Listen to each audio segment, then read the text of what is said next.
Hello all, welcome back to Datacraft Institute.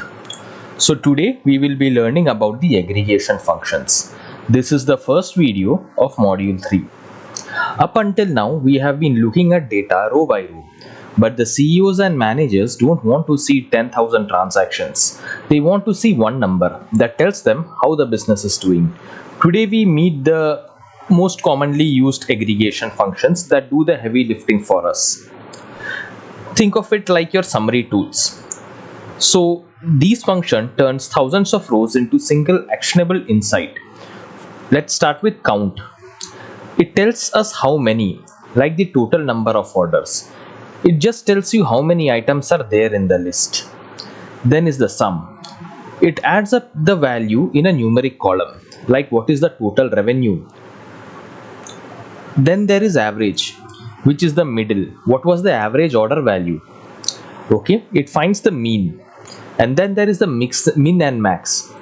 These are your extremes. Like what is the lowest price or the highest price? Like if you are buying a t-shirt, what is the lowest price of the t-shirt available and what is the highest price of the t-shirt available in any shopping app? Okay, so they are the boundaries of your data. Now here is a tip. We will move into practicals.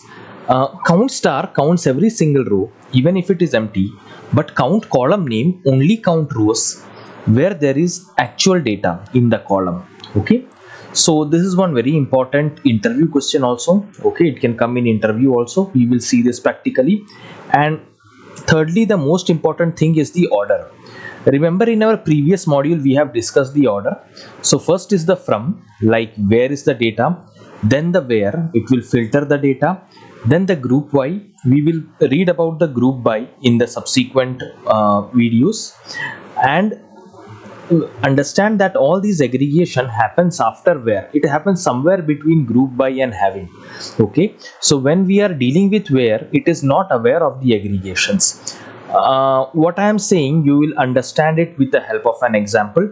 Okay, so let's move on to practical. So this is our DB SQLite DB, which we installed in module 1. So first we will select all the data just to show you how much data is there, and let me take a screenshot of this.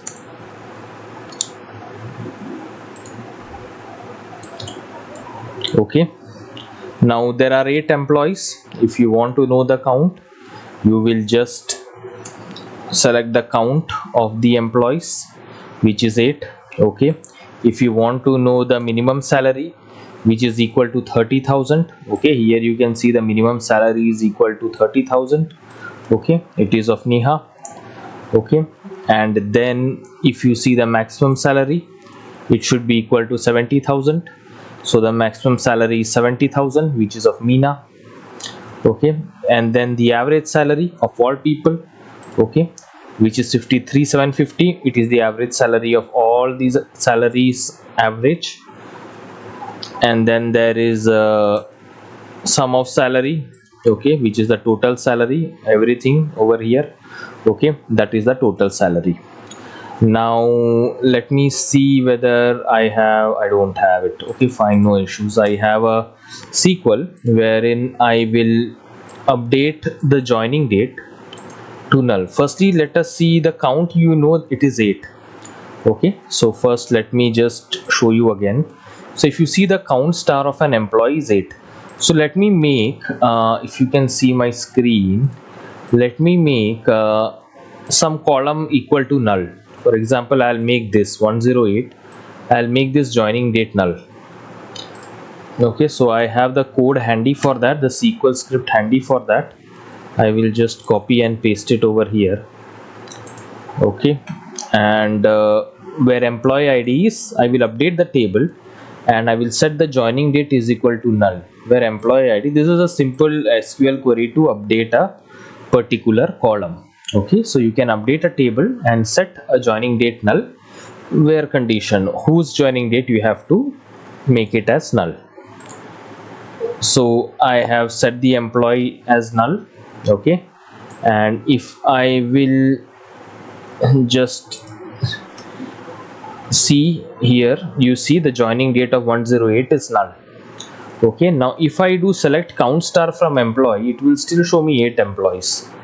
But if I do select counts joining date, okay, from employee, this will only show me 7.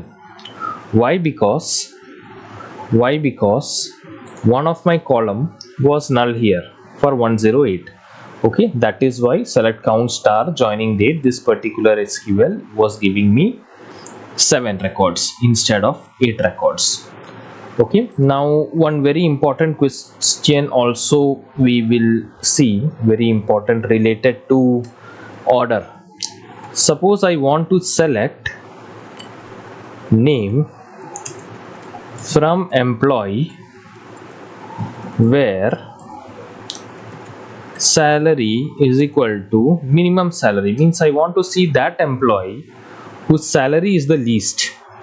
Okay, or I want to see the employee whose salary is the most. Suppose I'm interested to see who has the maximum salary. So is it a right query? So I want to see the employee name from employee where salary is equal to the maximum salary. So let us execute it. I'm getting an error.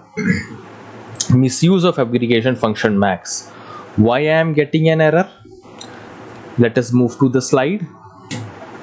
So I'm getting an error because the aggregation happens somewhere over here after group by and before having, and we were trying to use aggregation with where.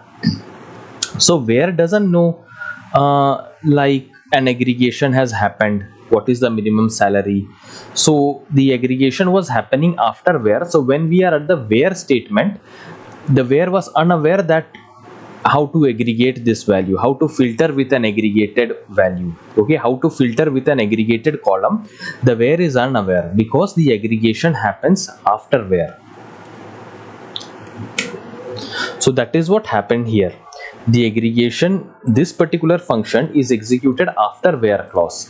So if you will put an aggregation function as a filtering condition inside the where clause, it will not work. Okay, so what do we do now?